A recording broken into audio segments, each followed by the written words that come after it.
সকলকে স্বাগতম নতুন একটি ভিডিওতে। তো আজকে হচ্ছে আমাদের এসইও কোর্সের 15তম পর্ব এবং অনপেজ এসইওর 5মতম পর্ব।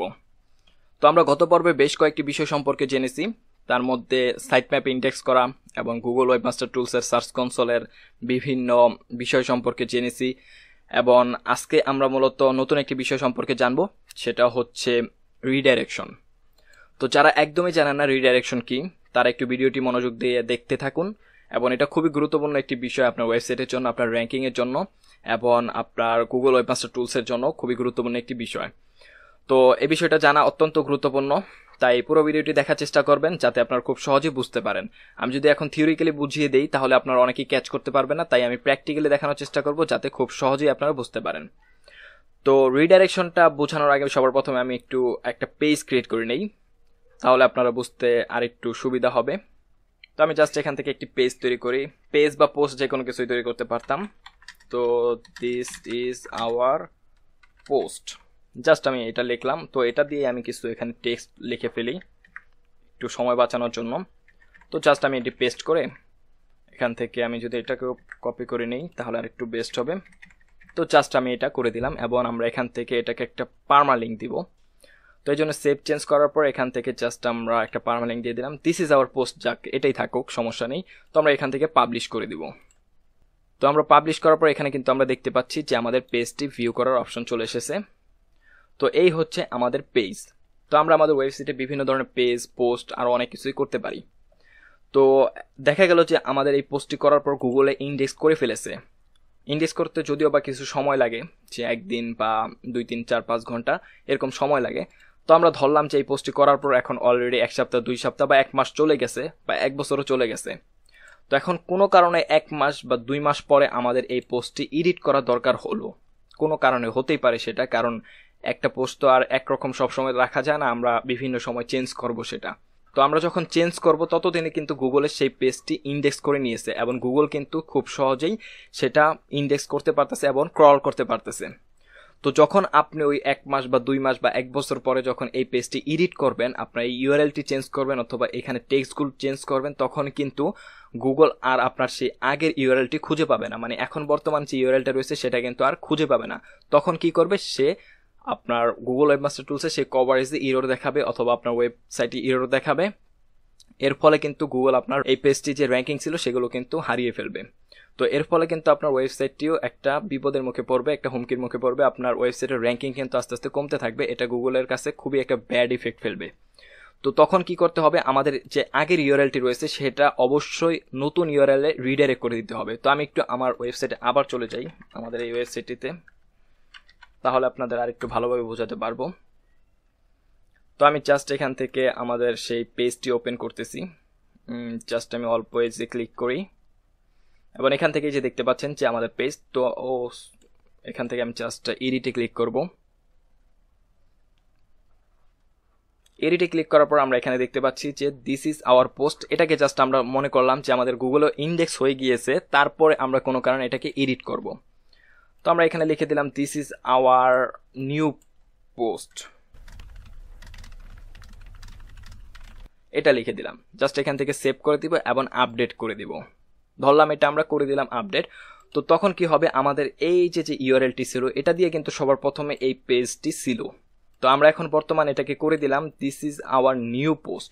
তো আমরা যখন এখন এটাকে ভিজিট করব, যদি আমরা এখন ভিজিট করি তাহলে এইখান থেকে কিন্তু আমাদের ভিজিট করতে হবে। দেখুন,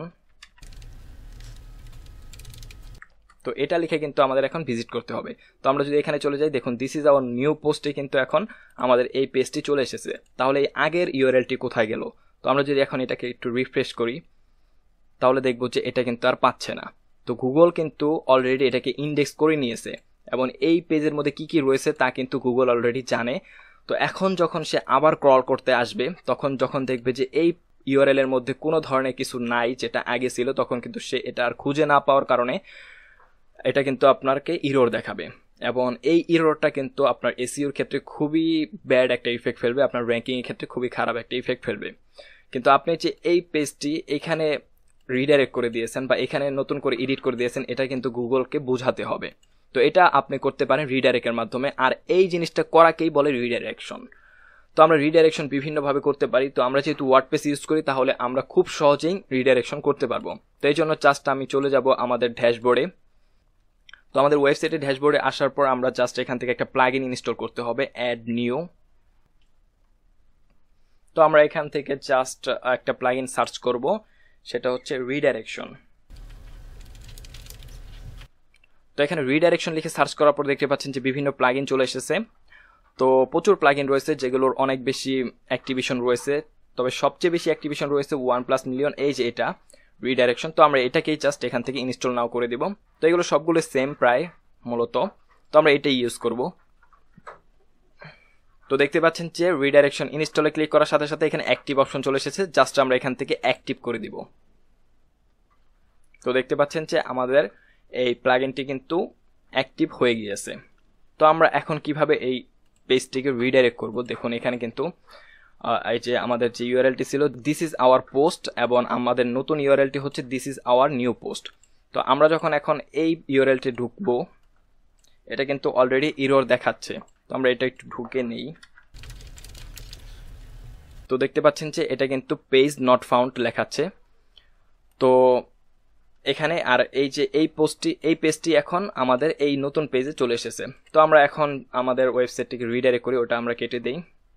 তো আমরা এখন এখান থেকে জাস্ট এই টুলস থেকে দেখবো যে রিডাইরেকশন একটা অপশন চলে এসেছে, জাস্ট আমরা এখানে ক্লিক করব, অথবা ওই প্লাগইনের সেটিংস থেকেও যেতে পারবেন, একটু সময় নেবে।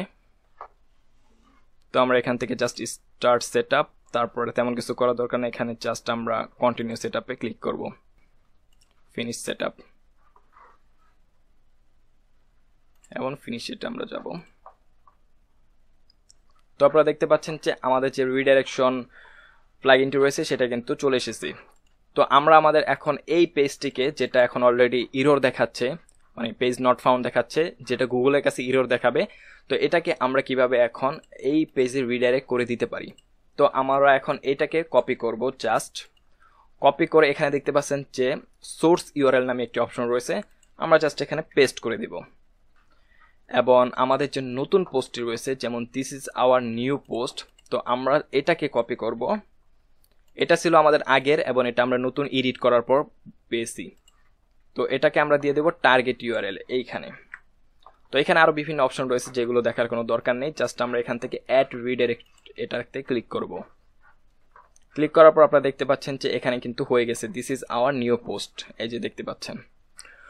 তো আমরা কি করব, এখন আমাদের যে আগের ইউআরএলটি রয়েছে যেটাকে নট ফাউন্ড দেখাচ্ছিল, এবং এটা হচ্ছে আমাদের নতুনটা, তো আমরা এইটা এখন রিফ্রেশ করে দেখব। তো দেখতে পাচ্ছেন যে আমাদের যে নতুন পেজটি রয়েছে this is our new post, এখানে কিন্তু চলে এসেছে। যদিও আমি এখানে টাইটেলটি ভুল করেছি, this is our new post দিয়েছি, এখানে পেজ দিলে আরেকটু বুঝতে সুবিধা হতো। এখন কিন্তু আমাদের আগের পেজটি আর এরর দেখাবে না, গুগলের কাছে কিন্তু খুব সহজেই বুঝতে পারবে যে এটা রিডাইরেক্ট করে আমরা এখন নতুন পেজে চলে এসেছি, যার ফলে কিন্তু আগের পেজটি এখন কার্যকর থাকবে। তো এইরকম আরো বিভিন্ন ক্ষেত্রে হতে পারে, অনেক সময় দেখা গেছে পোস্টের ক্ষেত্রে হতে পারে, যদিও বা পোস্টেরটা এখন অটোমেটিকলি হয়ে যায়, পেজের ক্ষেত্রে এটা হয়ে থাকে। এছাড়াও আরো বিভিন্ন ক্ষেত্রে অনেক সময় দেখা গেছে যে আপনার পুরো ডোমেইনটিকেই রিডাইরেক্ট করে ফেলা দরকার হতে পারে। তো আপনি দেখা গেছে যে এই ডোমেইনটি আপনার আর ভালো লাগতেছে না, আপনি নতুন একটি ডোমেইন নিচ্ছেন, তো সেই ডোমেইনে আপনার এই পুরো ডোমেইনটিকে রিডাইরেক্ট করে দিতে পারেন। তখন কিন্তু গুগল খুব সহজেই বুঝতে পারবে যে এটা রিডাইরেক্ট হয়েছে, এবং গুগল আর এরর দেখাবে না। আর এরর যদি না দেখায় তাহলে কিন্তু আপনার ওয়েবসাইটের জন্য সেটা ভালো সাইন। যদি এরর দেখায় তাহলে গুগল মনে করবেন যে সেটা আপনার ওয়েবসাইটের র্যাঙ্কিং হারাচ্ছে। এছাড়াও আরো অনেক ক্ষেত্রে গুগলে এরর দেখাতে পারে, সেগুলো আমরা robot.txt এর মাধ্যমে সলভ করার চেষ্টা করব, যেটা আমরা ভবিষ্যতে দেখার চেষ্টা করব। তো আজকে এই পর্যন্তই থাকবে, আশা করি সকলে বুঝতে পেরেছেন। যদি কেউ বুঝতে অসুবিধা হয়ে থাকে তাহলে ভিডিওটি আবার দেখার চেষ্টা করবেন, এবং তারপরে যদি কোনো সমস্যা থাকে তাহলে অবশ্যই আমাদেরকে কমেন্টে জানানোর চেষ্টা করবেন, তাহলে আমরা এটা নিয়ে নতুন করে ভাবার চেষ্টা করব। ধন্যবাদ সকলকে পুরো ভিডিওটি দেখার জন্য।